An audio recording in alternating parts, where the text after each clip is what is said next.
உங்களுடைய பார்வையா இருக்கிறது. சுபவீர பாண்டியன் உங்களுடைய இறுதியான கருத்தை நான் சொல்லிடுறேன்.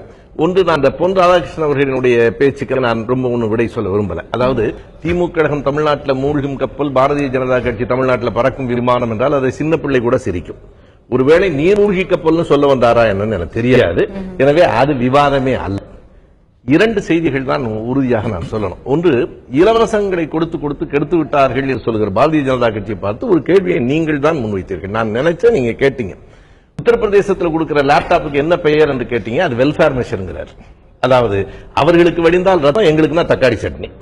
அதையும் விட்டுருங்க. நான் சொல்ல விரும்புகிற ஒரே செய்தி, கல்வி தரத்தில் முன்னேறி இருக்கிற தமிழகம் ஏன் நீட்டை பார்த்து பதறாங்கன்னு கேட்டார். அதுக்கு மட்டும் நான் சுருக்கமா சொல்லிடுறேன். ஏன்னா அது இன்றைய சிக்கல். நீட்டை பார்த்து பயப்படல.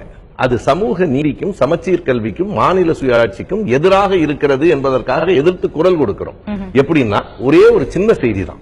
நீட் தேர்வில், மருத்துவ நுழைவுத் தேர்வாக இருக்கிற நீட் தேர்வில் கேட்கப்படுகிற கேள்விகள் எல்லாம் எந்த பாடத்திட்டத்திலிருந்து வருதுன்னா சிபிஎஸ்இலிருந்து வருது.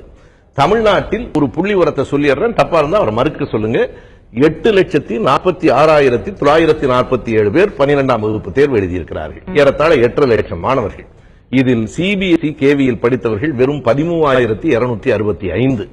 சதவீத கணக்கு பார்த்தால் மொத்தத்தில் 1.56%.